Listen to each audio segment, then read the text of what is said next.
La política de asfixia económica implantada por el gobierno norteamericano ha generado las siguientes consecuencias en la isla caribeña. Las revisamos. En la actualidad, Cuba continúa sin poder exportar e importar libremente productos y servicios hacia o desde los Estados Unidos.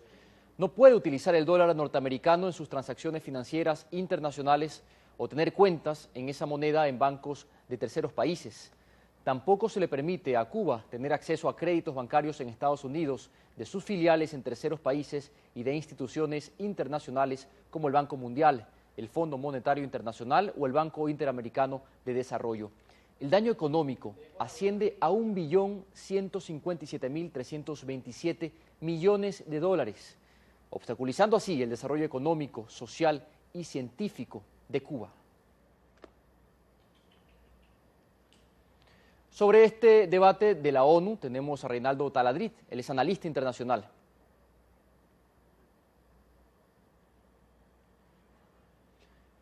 Buenos días, un saludo a todos y un placer estar aquí con ustedes. ¿Cómo está, señor Taladrid? Un gusto por su participación aquí en Telesur. Bueno, hemos revisado algunas de las consecuencias que genera este bloqueo criminal impuesto de manera unilateral por Estados Unidos contra Cuba. Hoy, nuevamente, la ONU se va a pronunciar sobre este tema.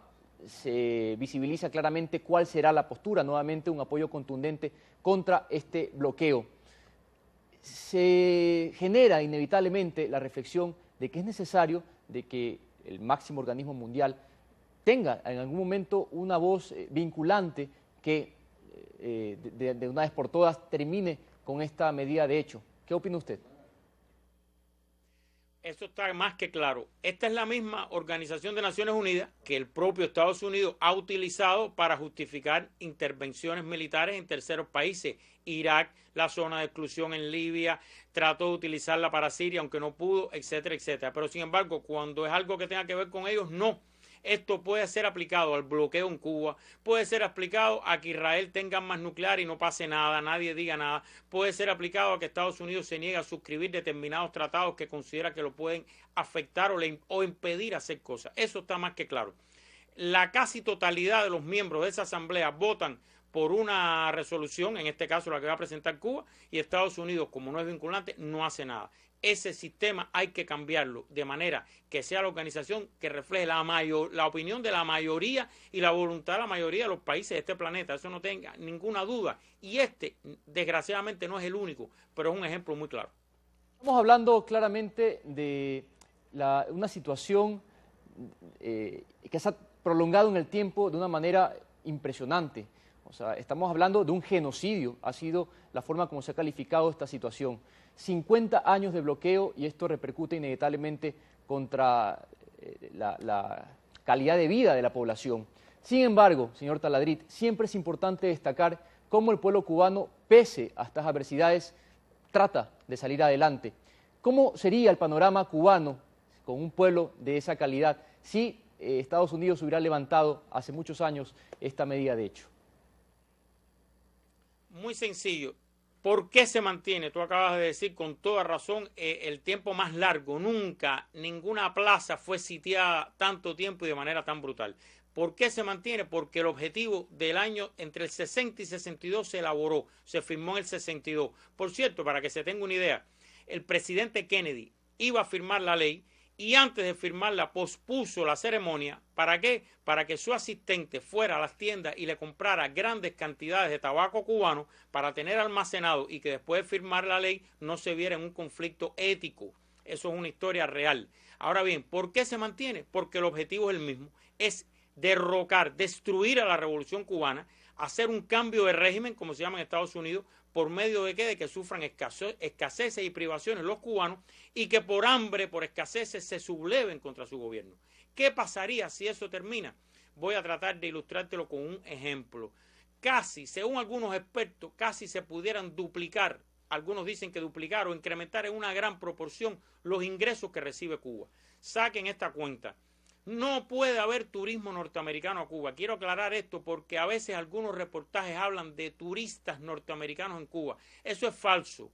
Para venir a Cuba un norteamericano tiene que tener una licencia al Departamento de Estado y el Tesoro y tiene que justificar su viaje en una política de pueblo a pueblo donde le dicen ve a su homólogo en Cuba háblale de libertad, derechos humanos, etcétera, etcétera, etcétera, influye en ellos y regresa y después tienen que hacer un paper, un informe de su viaje a Cuba de que cumplieron un objetivo.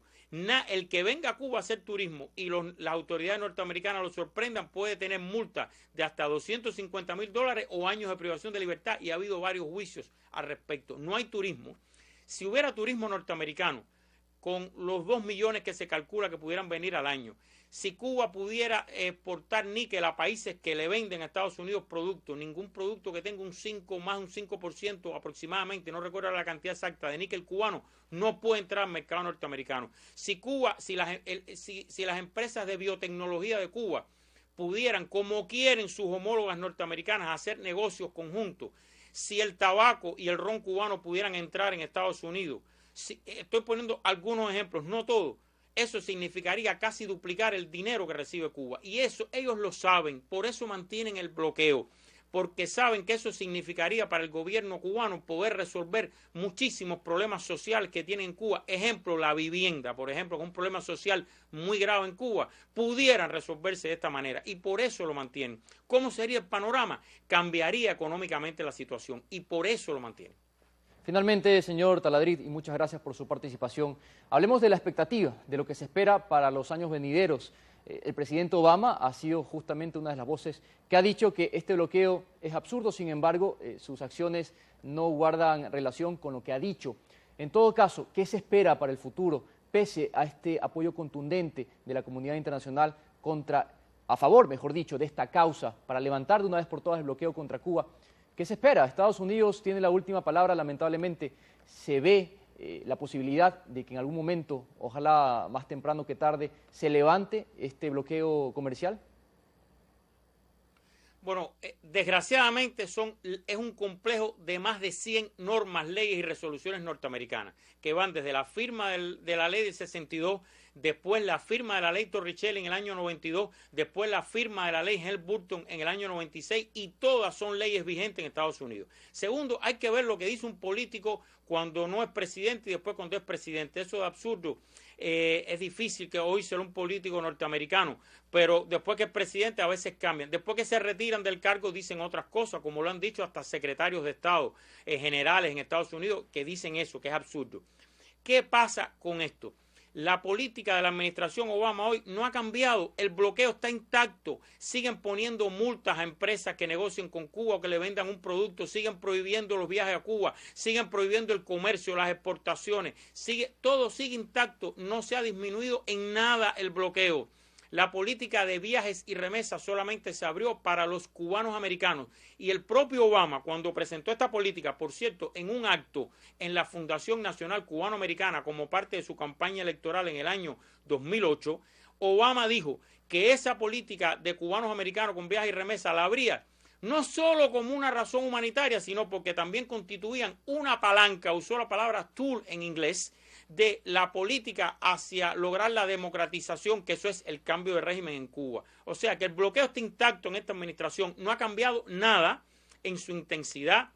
Las Helms-Burton, la Torricelli siguen vigentes, que podemos en otro momento del día quizás explicarle a los amigos un poco la secuencia esta, bloqueo 62, Torricelli, Helms-Burton, ¿qué significa? Porque la Helms-Burton es una ley para ocupar Cuba, nombrar un interventor y devolver las propiedades que eran antes del 59 de la burguesía. Pero bien, no hay tiempo ahora para eso. Solo decir que el bloqueo está intacto y que lo que están es haciendo, vendiendo la idea de que ha aflojado y manteniéndolo intacto. ¿Para qué? Para el mismo objetivo, cambiar el régimen. Los rezagos de la Guerra Fría. Le agradecemos en todo caso al analista Reinaldo Taladrid por su participación en Telesur. Será un tema del que nos ocuparemos en el transcurso de este día. Más información.